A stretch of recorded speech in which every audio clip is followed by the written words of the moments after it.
Bismillahirrahmanirrahim. Assalamualaikum warahmatullahi wabarakatuh.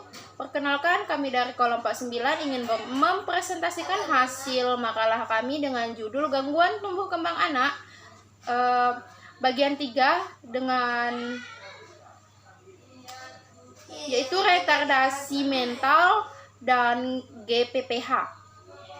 Saya sendiri Lita Agustina dengan NIM 2110057 dengan rekan saya atau teman saya yaitu Rita Nurmayanti dengan NIM 2110075.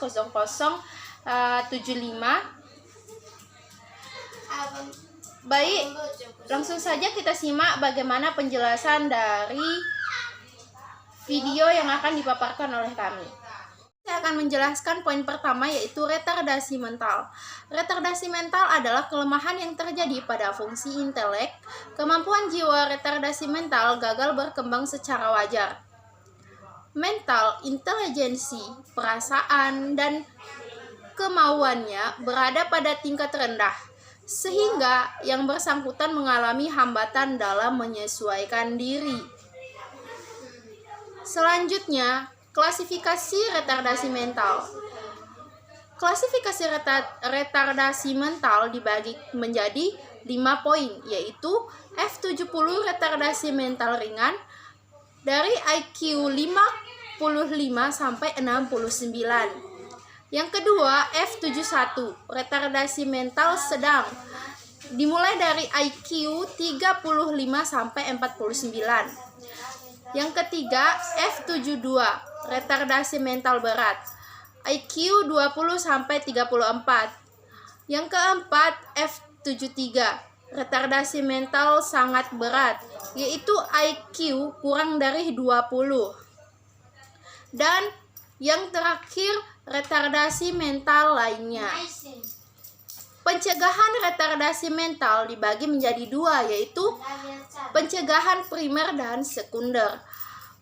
Pencegahan primer antara lain, yang pertama pendidikan kesehatan pada masyarakat, yang kedua perbaikan keadaan sosial ekonomi, yang ketiga konseling genetik, dan yang keempat tindakan kedokteran seperti perawat prenatal yang baik, pertolongan persalinan yang baik, pencegahan usia kehamilan usia sangat muda dan terlalu tua. Yang kedua, pencegahan sekunder. Pencegahan sekunder terhadap terjadinya retardasi mental dapat dilakukan dengan diagnosis dan pengobatan dini, peradangan otak, dan gangguan lainnya. Yang keempat, penanganan retardasi mental.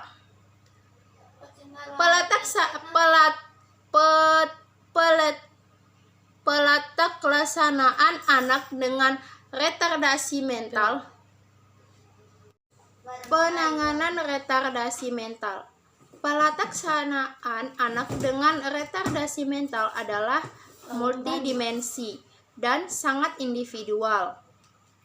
Tetapi perlu diingat bahwa tidak setiap anak penanganan multidisiplin merupakan jalan terbaik.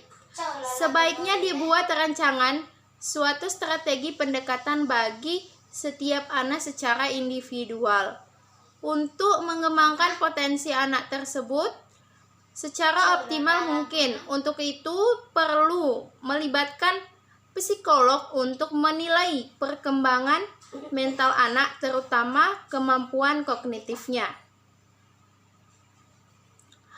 Adapun jenis-jenis latihan untuk penderita retardasi mental adalah sebagai berikut.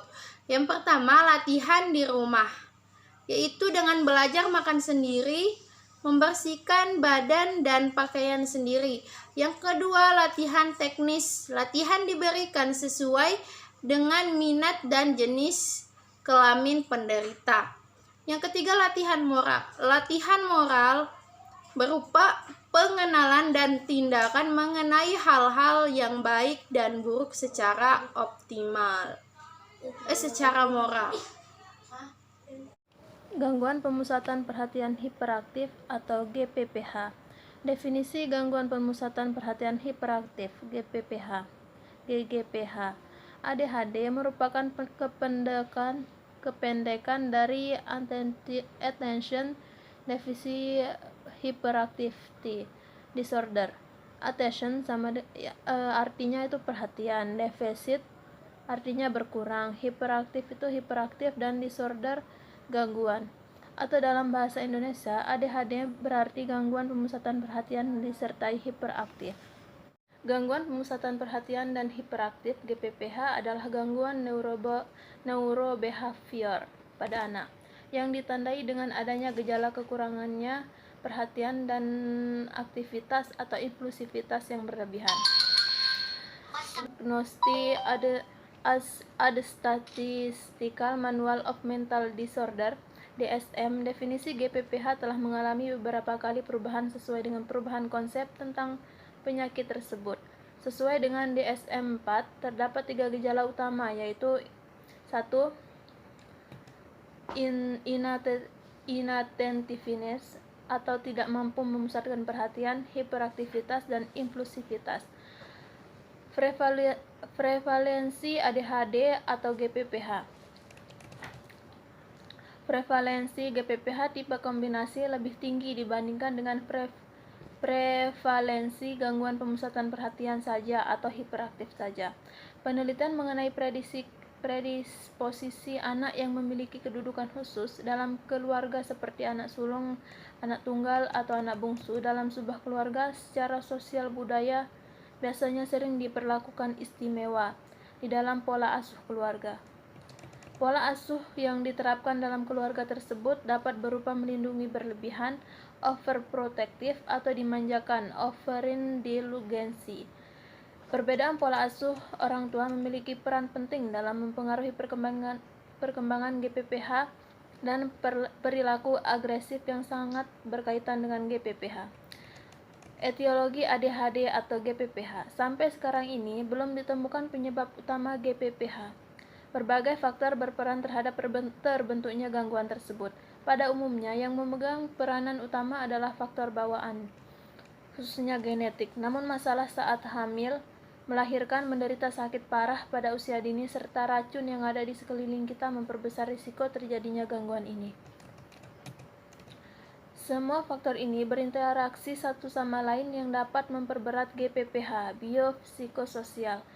Faktor psikososial berpengaruh terhadap perjalanan penyakit dan prognosis dari gangguan tersebut. 1. Faktor genetik. GPPH terkait dengan genetik karena sering terdapat dalam keluarga. Yang kedua, faktor neurologik. Kerusakan dalam otak. Pengetahuan tentang struktur otak telah membantu para peneliti untuk memahami GPPH. Yang ketiga, faktor neurotransmitter. Neurotransmitter yang diperkirakan berkaitan dengan terjadinya GPPH antara lain norepinefrin dan dopamine. Yang keempat, faktor psikososial. Faktor psikososial bukan merupakan penyebab namun dapat berpengaruh pada perjalanan penyakit dan prognosis gangguan ini. Yang kelima, faktor lingkungan. Berbagai toksin dari lingkungan yang dianggap sebagai penyebab GPPH antara lain 1. Rokok dan alkohol. 2. Konsentrasi timbal (Pb). 6. Trauma otak. Beberapa anak yang mengalami kecelakaan dan trauma otak mungkin menunjukkan beberapa gejala yang sama dengan perilaku penderita GPPH. Namun hanya sedikit penderita GPPH yang mempunyai riwayat trauma otak. Yang ketujuh, gula dan zat tambahan pada makanan aditif. Pada tahun 1982, The National Institute of Health Amerika menyatakan bahwa pembatasan diet hanya menolong 5% dari anak penderita GPPH, umumnya hanya pada anak yang alergi terhadap gula atau zat tambahan. Tanda dan gejala ADHD dan GPPH. GPPH adalah gangguan perilaku yang timbul pada anak dengan pola gejala restless atau tidak bisa diam, inattentive atau tidak dapat memusatkan perhatian, dan perilaku impulsif. Secara umum, pola gejala tersebut pada awalnya dikenal sebagai hiperaktivitas pada anak. Menurut diagnostik and Statistical Manual of Mental Disorder DSM, definisi GPPH telah mengalami beberapa kali perubahan sesuai dengan perubahan konsep tentang penyakit tersebut.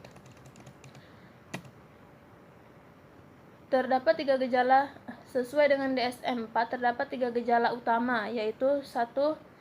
Tidak mampu memusatkan perhatian, inattentiveness. Yang kedua, hiperaktivitas. Yang ketiga, perilaku impulsiveness. Bab 3. Penutup.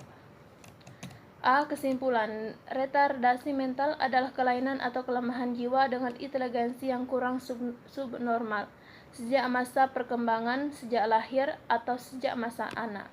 Biasanya terdapat perkembangan mental yang kurang secara keseluruhan, tetapi gejala utama ialah inteligensi yang terbelakang. Retardasi mental juga disebut juga oligofrensi. Oligo kurang atau sendiri dan fren jiwa atau tunnel mental. W.F. Maramis.